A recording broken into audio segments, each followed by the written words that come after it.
Like many places of worship here in Canada, Toronto Alliance has made the shift to online, making sure that they can connect with their parishioners. But there is a significant part of this community that is dependent on the actual presence of this church, and the pastor here is ensuring that they are not forgotten. We're a church like any church. We have a congregation, and those sort of worship services, they go online, but we have just a long-standing ministry to street-involved people, and their hunger continues, and so they keep coming by. So we have reached out and welcomed those people for many years. They've come here on Saturday nights, and so that's where we would feed them, and we would have clothing rooms and a nurse and all of that. So just whatever is useful for street-involved people, and so we would just seek to help them. And there was always a worship service too, if they would choose to come and be part of that.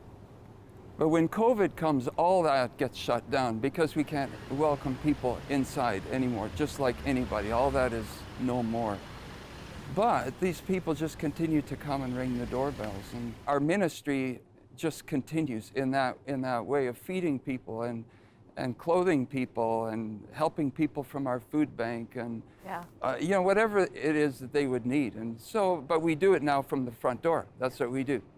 And I love the fact that Toronto Alliance and your team, that you didn't just stick to the Saturdays that you were doing, but this has become now something that you're doing almost every single day of the week. You're opening up your door and making sure that your community is fed and taken care of. Paint a picture of what that looks like every day. Yeah. The number of people that we help has probably grown threefold. Wow. Before we would serve a meal on Saturday nights. Now that happens Tuesday right through Saturday. We make lunches every day. How many people do you think you feed a day? It would be 50 to 75 during the week, and then on the weekend, on Saturday, that increases again. And a lot of new people too.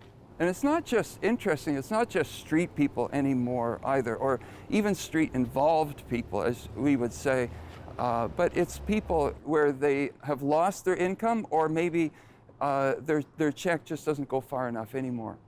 And so they have a place, but they have nothing in it, and they have dependents and things like that. And so, so the number of people coming and calling is grown significantly. Love, you gave me a tour of your worship space and your church space, and I love the fact that you have actively turned a lot of your Sunday school rooms into spaces where you're stock areas, where you're packing away, be it toiletries or different things. Yeah. So again, actively thinking about it. Tell me about the process of deciding to do that and be able to hand up more than just food, but also coats and toiletries and all of those things.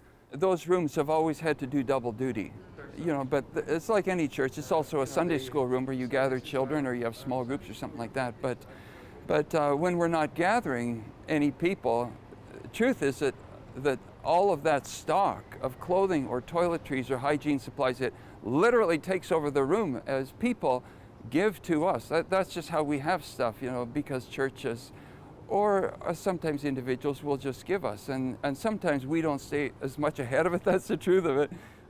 But the whole place just becomes useful for what is needed for street people. That's really the process. But then, when we have to make way for in-person gatherings, then we have to become much more organized. And Bill, tell me about that. As churches are allowed to open up more, do you see this part of your ministry stopping, or have you learned some new things about maybe the way you'll do ministry differently? We haven't talked definitively about that as a team, but quite likely there will be an ongoing daily outreach to people. Quite likely we will do that. It's such a significant opportunity, really, because people come by. There's one of my colleagues stood out front, and he was just chatting with a guy for an hour and a half, and he was really just unburdening his soul. A guy who's homeless. An amazing conversation. There's somebody who came, wanted to talk to me, wanted to pray. He's a very troubled individual, but he comes in and we let him in. So usually we don't. We let him in, but but the opportunities that come just to visit with people, definitely where there's need, it's good to just help people with food and with clothing. We will always do that, you know. But it's the other things too, where people come and they seek a friend and they seek opportunity. They ask for prayer, things like that, and that's what the church is about, for sure.